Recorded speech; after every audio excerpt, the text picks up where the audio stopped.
In the previous video, I gave you a brief explanation of standard form.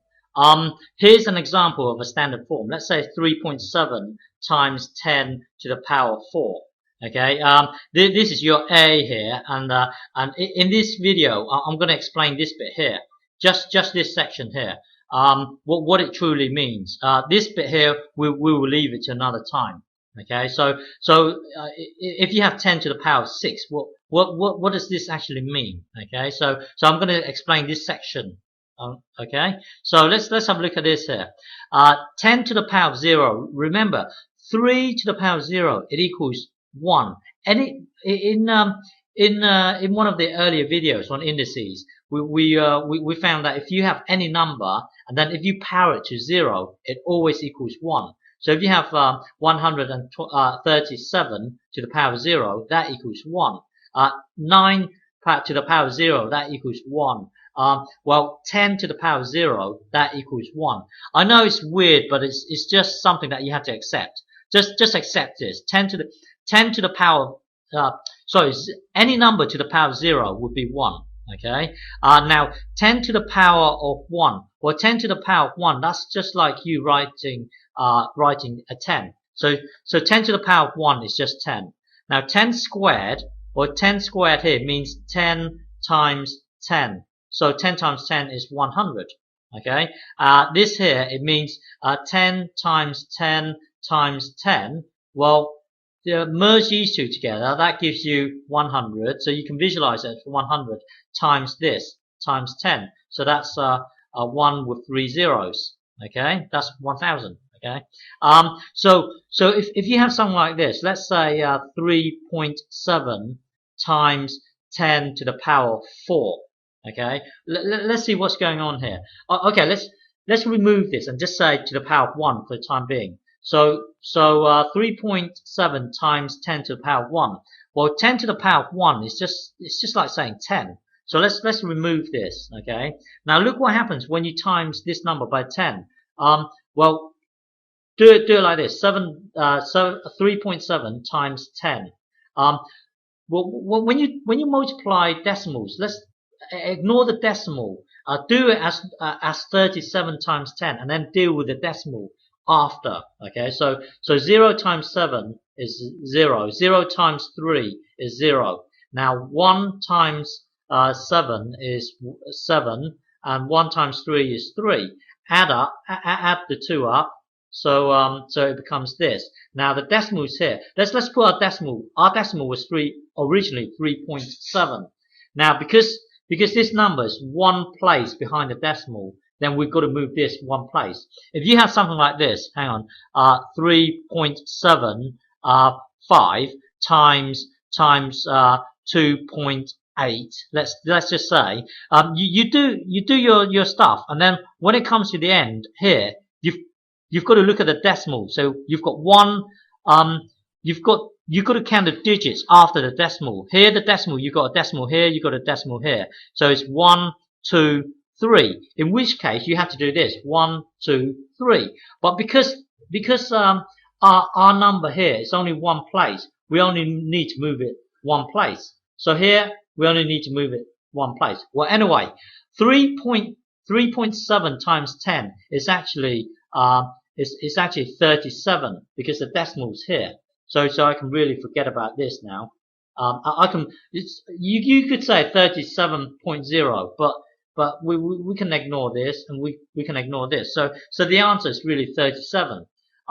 So this number times 10, it becomes 37. Really, what you're doing is you're moving one decimal place to you're moving the decimal place.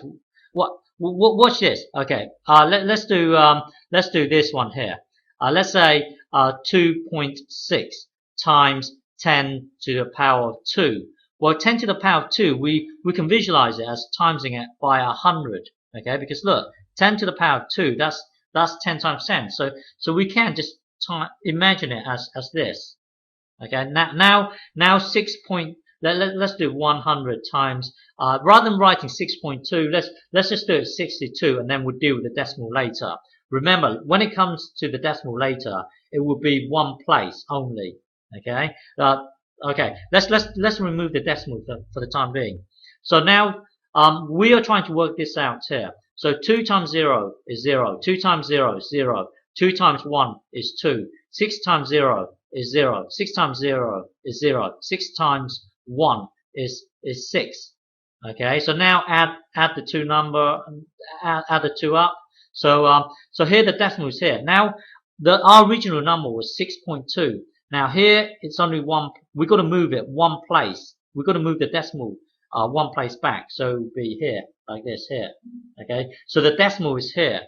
So this is our answer.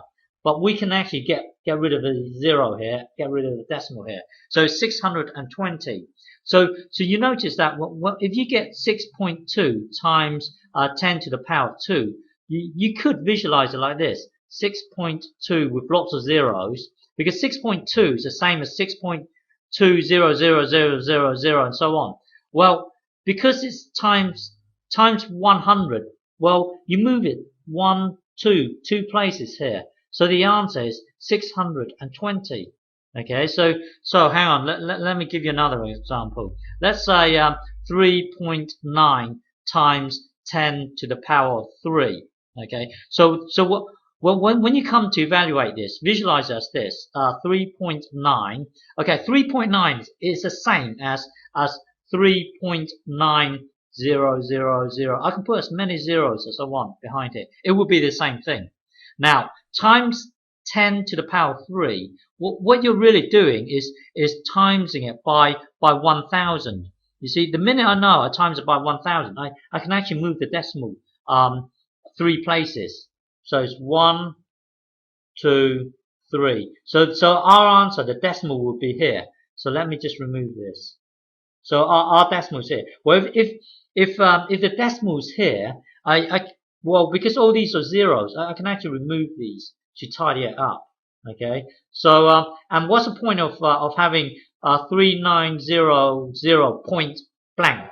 Let's just remove the decimal as well. So this is our answer here.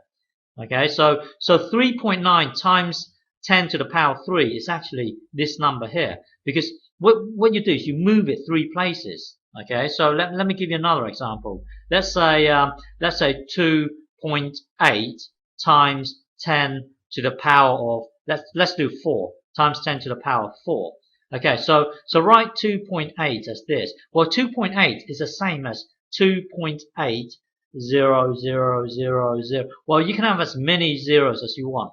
Okay, so this is our number, 2.8. We got to times it by 10,000. Okay, because 10 to the power of 4 is really 10,000. 4 zeros. So, well, 4 0. I'm going to move it 4 places. Hang on. 1, 2, 3, 4. So this would be our answer right here. So let me just get rid of these. Okay. So what's the point of having? Well, let's just get rid of these zeros here. And we can also get rid of the decimal. So this is our answer.